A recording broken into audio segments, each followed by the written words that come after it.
हम लोगों का पहला सवाल है, परागन किसे कहते हैं? यानी कि परागन जिसको हम लोग अंग्रेजी भाषा में क्या कहते हैं?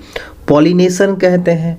कहता है कि वर्षा होने पर परागन पर क्या प्रभाव पड़ेगा। यानी कि जब पॉलिनेशंस की प्रक्रियाएं होती हैं तो उस दौरान अगर क्या होता है, वर्षा हो जाए तो परागन पर इसका क्या असर पड़ेगा, आइए हम लोग जानते हैं। पराग कणों के परागकोश से निकलकर उसी पुष्प या उस जाति के दूसरे पुष्पों के वर्तिकाग्र तक पहुंचने की क्रिया को क्या कहते हैं हम लोग? परागन कहते हैं। यानी कि जब परागकण यानी परागकण कहाँ बनता है? तो परागकोश में बनता है ना।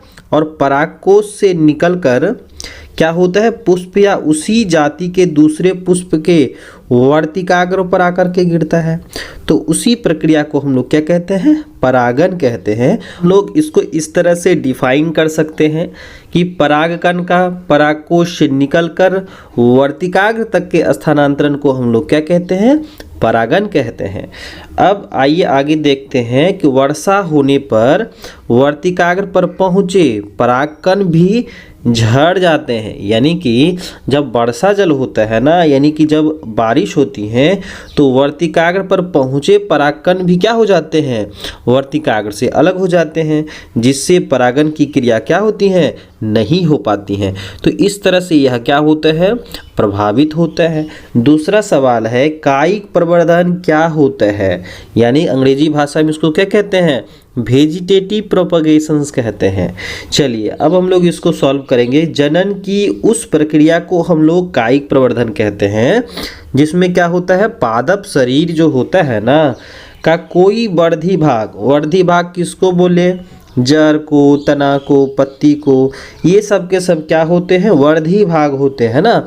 यानी कि यहाँ पर क्या है, वेजिटेटिव पार्ट्स होते हैं, जो क्या होता है? विलग होता है। विलग मतलब अलग होता है अपने मातृ या जनक पौधों से एवं परिवर्धित होकर यानी कि विकसित होकर नए पौधे का निर्माण करता है। तो कायिक प्रवर्धन कहलाता है। यानी कि जब पौधे क्या होते हैं? विकसित हो जाते हैं तो उनके जड़ से, तना से, पत्ती से क्या होता है? आपके जो है कुछ कायिक भाग अलग होते हैं और वह एक नया पादप शरीर बनाता है। जंतुओं के विपरीत है ना, पौधों में जनन की यह सबसे सरल और लाभप्रद विधि है। तो इसको हम लोग ऐसे भी कह सकते हैं कि पौधों में इस प्रकार की विधि जो होती है ना, बहुत ही सिंपल होती हैं और ये हम लोगों के लिए क्या होती हैं? लाभप्रद होती हैं। लेकिन जंतुओं में कायिक प्रवर्धन नहीं होता है, क्योंकि उसका शरीर कॉम्प्लेक्सिटी यानी जटिलतम रूप रखे हुए है और उसमें एक विशेष प्रकार का गुण नहीं पाया जाता है, जिसको हम लोग टोटीपोटेंसी कहते हैं। यानी कि हम लोग कह सकते हैं पौधों की प्रत्येक कोशिकाओं में एक नए पौधे बनाने की क्षमता होती है, कंप्लीट प्लांट्स डेवलप करने की क्षमता होती है, जिसको क्या कहते हैं? टोटीपोटेंसी कहते हैं। क्या कहते हैं? टोटीपोटेंसी कहते हैं। अब हम लोग अगला सवाल देखते हैं। मुकुलन को अंग्रेजी में क्या कहते हैं? बडिंग कहते हैं। और है खंडन, फ्रेगमेंटेशंस में क्या अंतर है? देखिए यहाँ पर हम लोग आंसर करेंगे कि मुकुलन में देह भित्ति से क्या होता है? मुकुलन में देह भित्ति किसको बोले? शरीर का बाहरी जो है दीवार होता है, एक उभार निकलता है ना, कि शरीर के बाहरी देह भित्ति से क्या होता है? उभार निकलता है, जो धीरे धीरे वृद्धि करके मुकुल का रूप धारण कर लेता है। कहने का मतलब कि अगर कोई जीवधारी है, जैसे ये हाइड्रा देखें तो हाइड्रा में प्रचलन अंग के रूप में स्पर्शक मिलेगा। यहाँ पर उभार निकलता है, जिसको हम लोग क्या नाम दिए? मुकुल नाम दिए। और यही मुकुल क्या होता है? परिपक्व होकर के नया जीव धारण कर लेता है। जबकि खंडन में जब शरीर के टुकड़े हो जाते हैं, क्या होता है? खंडन प्रक्रिया में, फ्रेगमेंटेशंस में शरीर विभिन्न टुकड़ों में टूटते हैं, तो प्रत्येक टुकड़ा अलग अलग वृद्धि करके एक वयस्क रूप धारण कर लेता है ना।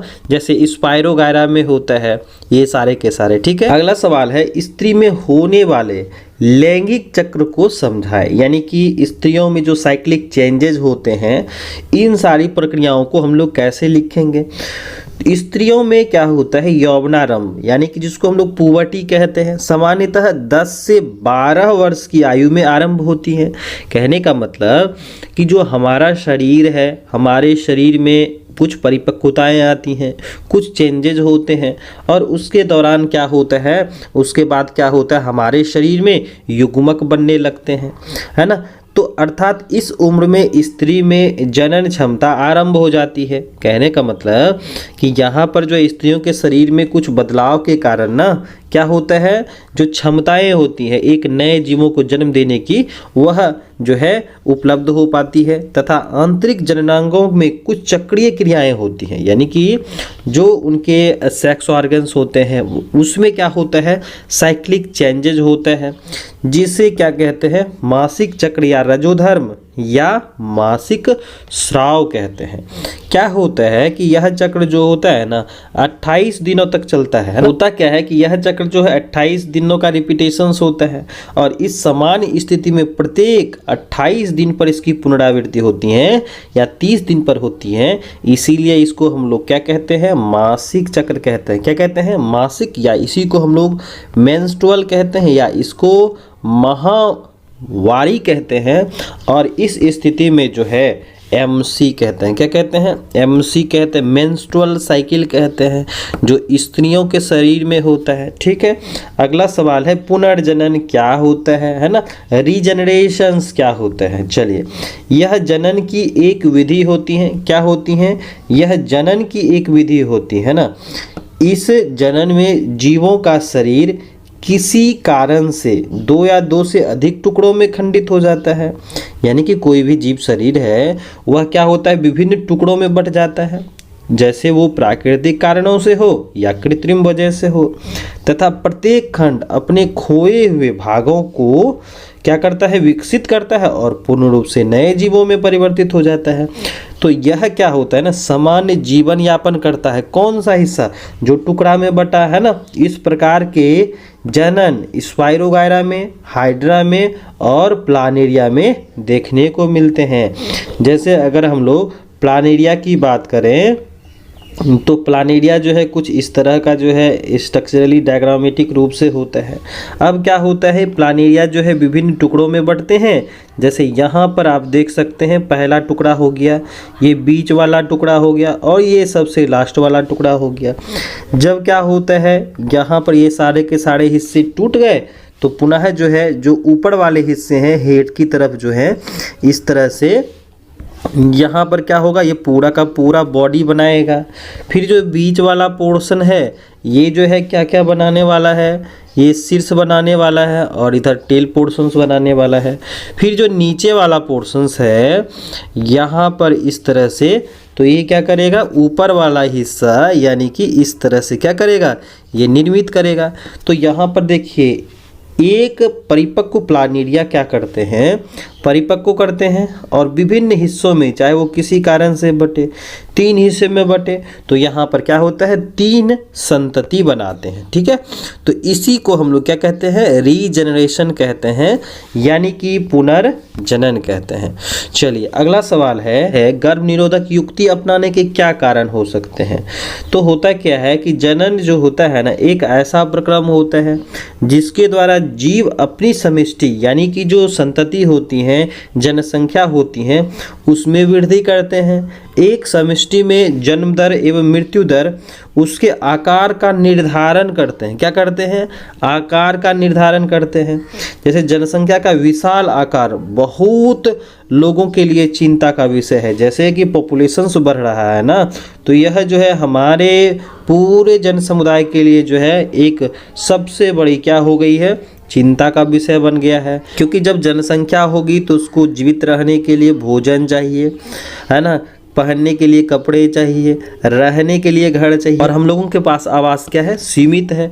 तो इसका मुख्य कारण यह है कि बढ़ती हुई जनसंख्या के कारण प्रत्येक व्यक्ति की जीवन स्तर में सुधार लाना कार्य नहीं है।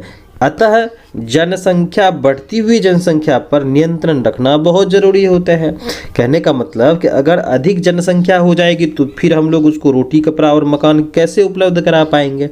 तो इसके लिए हम लोगों को क्या करना होगा, जनसंख्या पर नियंत्रण करना होगा।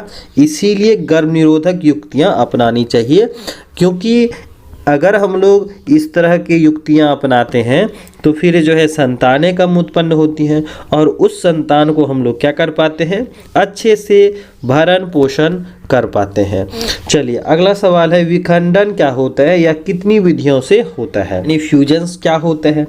तो आंसर में करेंगे, पूर्ण विकसित जीव जब दो भागों में विभाजित हो जाता है तो उसे हम लोग विखंडन कहते हैं। यानी कि जब कोई भी जीव क्या होता है, परिपक्व हो जाता है और परिपक्व होकर के वह दो हिस्सों में विभाजित होता है तो उसको हम लोग क्या कहते हैं, विखंडन कहते हैं। और इस प्रक्रिया में क्या होता है, केंद्रक का विभाजन होता है, फिर कोशिका द्रव बट जाते हैं, है ना, जिसको हम लोग केंद्रक बंटवारे को कैरियोकाइनेसिस कहते हैं और कोशिका द्रव के बंटवारे को साइटोकाइनेसिस कहते हैं।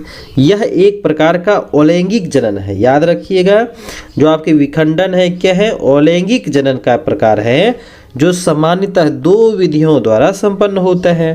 जैसे विखंडन है, विखंडन में कितनी विधि, दो विधि है। पहला है द्विखंडन विधि और उसके बाद क्या है, बहुखंडन विधि। कहने का मतलब बाइनरी फिजन के साथ साथ क्या है, मल्टीपल फिजन्स है। उदाहरण में अमीबा है, जैसे एक कोश के जीवों में है आपका यूग्लिना है, पारामीशियम्स है, जीवाणु है, इन सबों में क्या होता है, द्विखंडन होता है। चलिए अगला सवाल है, बीजाणु जनन किस प्रकार का होता है।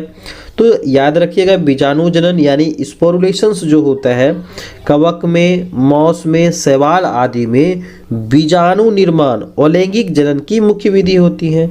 यानी कि बीजाणु निर्माण जो होता है वह अलैंगिक जनन का ही एक तरीका होता है। इस प्रकार के जनन में बीजाणु का निर्माण अधिकांशतः बीजाणुधानियों में, यानी कि बीजाणु पेटी जिसको हम लोग क्या कहते हैं, स्पोरेंजियम कहते हैं, में बनता है। ये बहुत छोटे, हल्के और काफ़ी मोटी भित्ति वाली होती हैं और जब यह अनुकूल परिस्थिति में आती है ना तो अंकुरित होकर के एक नए पौधे का निर्माण करती है या जन्म देती हैं। तो इसको हम लोग क्या कहते हैं, बीजाणु जनन कहते हैं। और याद रखिएगा, बीजाणु जनन मिलता है कवक में, मॉसेस में और शैवालों में देखने को मिलता है।